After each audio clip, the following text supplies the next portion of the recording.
11 de septiembre. Beatos mártires de los Carmelitas.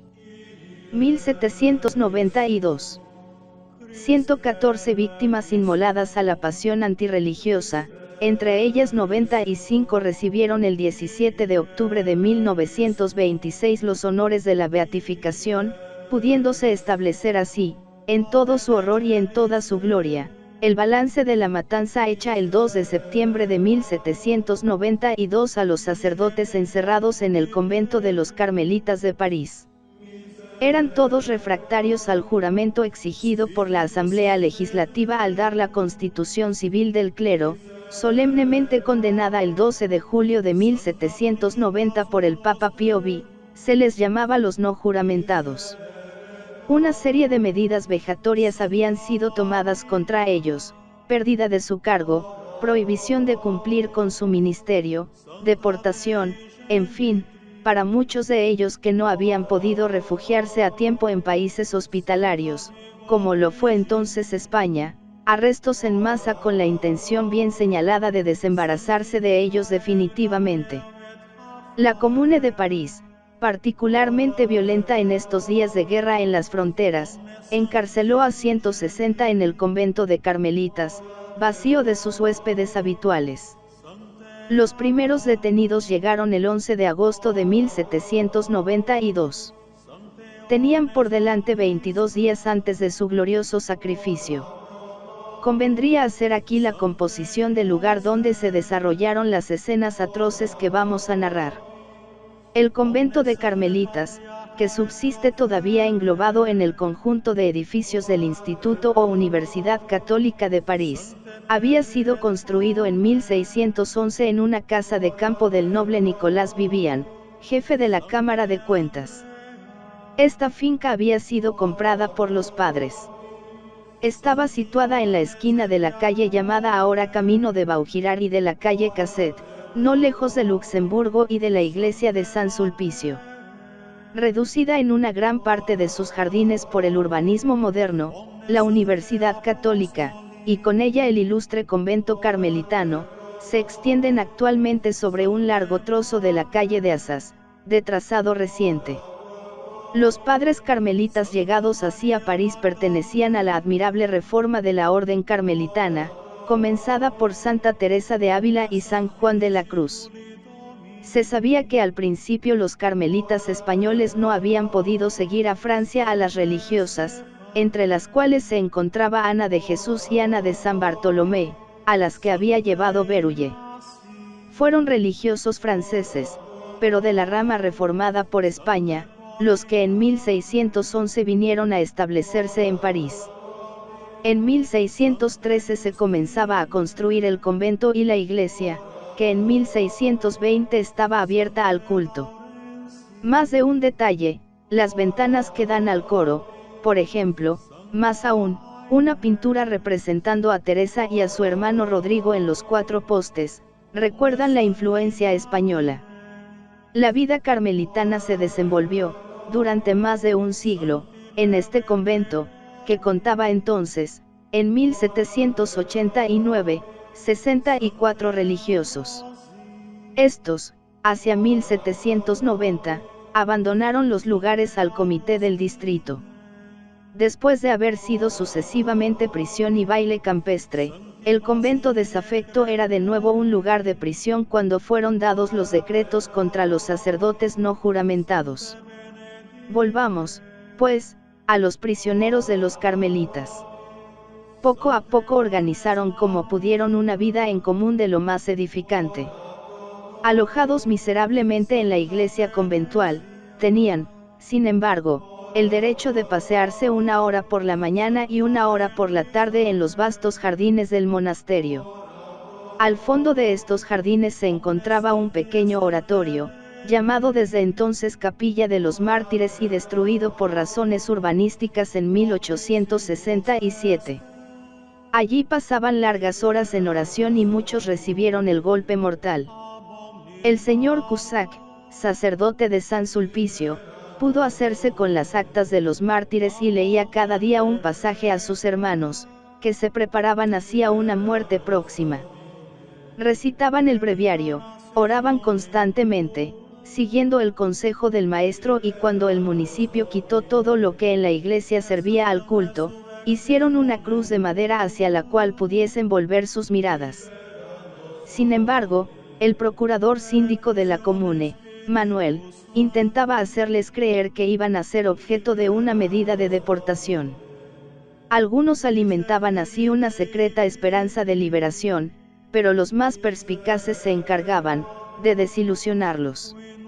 El 1 de septiembre, con el fin de estar preparados a toda eventualidad, decidieron rehusar de nuevo al juramento si les fuese exigido este como precio de liberación, y habiéndose confesado los unos a los otros, esperaron la voluntad y la hora de Dios.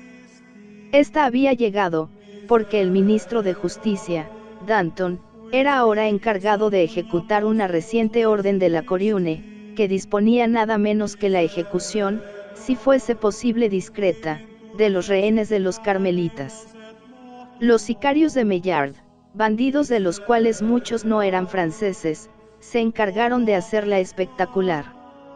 El 2 de septiembre, habiendo sido cambiada la guarda de los prisioneros y eliminados los honrados guardas nacionales, una atmósfera de muerte posó sobre los prisioneros.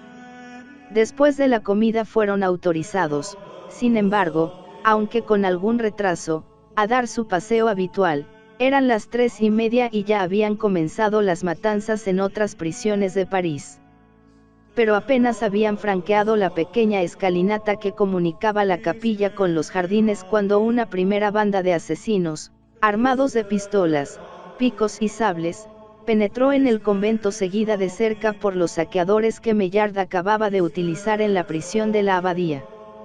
Rápidamente fue forzada la guardia y los asesinos desplegaron como olas rugientes por los jardines. Varios sacerdotes caen bajo los primeros golpes. Una estela señala todavía, cerca de un pequeño estanque rodeado de bancos de piedra, testigos del drama, el lugar donde cayó el abate Chirú, dispuesto a recitar su breviario. Otros se refugian en el oratorio y se ponen a rezar. Un cierto número de detenidos, entre los más ágiles, llegan a escalar los muros del parque y buscan su salvación en las casas vecinas. 3 obispos se encontraban encerrados con los sacerdotes no juramentados: Monseñor Francisco José de la Rochefoucauld, obispo de Bouba, es gravemente herido y conducido con su hermano Pedro Luis, obispo de Sants, a la capilla. Los dos perecieron en el último acto de la tragedia. Monseñor Dulau, arzobispo de Arles, hace frente a los asaltantes, después de haber agradecido a Dios el morir por una tan bella causa. Dice a su vicario general: avanza hacia los asesinos. Yo soy el que buscáis, respondió a los que le llamaban a gritos, el arzobispo de Arles. Y cayó acribillado a golpes. Detrás de él perecieron los sacerdotes refugiados en el oratorio. La sangre corrió. Los cuerpos sembraron el jardín apacible, testigo de tantas angustias y oraciones. Entonces es cuando interviene Maillard.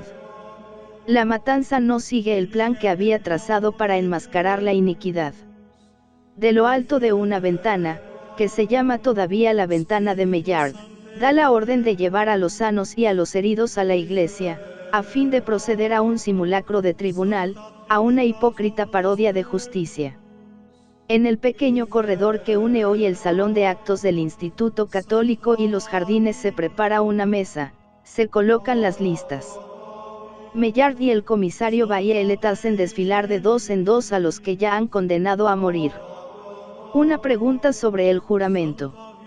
Una respuesta, siempre la misma: ellos rehúsan. Entonces son empujados hacia este pabellón que habían franqueado horas antes. Acribillados a golpes caen sobre las gradas. Hic se siderunt, está escrito en la base de estas losas gastadas, desde lo alto de las cuales, en nuestros días, el obispo rector del Instituto Católico arenga paternalmente a los jóvenes sacerdotes estudiantes del seminario de los Carmelitas el día de su ordenación sacerdotal. Lección de fidelidad y de perseverancia dada de este modo, a los sucesores de los mártires. Son las 6 de la tarde. La matanza ha terminado. Los tristes héroes del drama van a hacer Francachela en una pieza donde aún se ven, conservadas bajo el cristal, las largas huellas de sangre dejadas por sus armas depositadas a lo largo del muro, Esía Sala de las Espadas. A la efímera victoria de los amos de la comune, corresponde en el cielo la victoria sin fin de los que ellos han asesinado. Algunos cadáveres fueron arrojados a una fosa común en el cementerio de Baugirar. Los otros fueron amontonados en un pozo situado detrás del oratorio, donde tantos habían perecido. Sus huesos están piadosamente conservados en la cripta de la iglesia de los Carmelitas, donde se les puede fácilmente venerar al lado de una estatua de la Virgen, llamada Nuestra Señora de los Mártires, que debía encontrarse en el oratorio donde ellos la habían invocado con tanta frecuencia.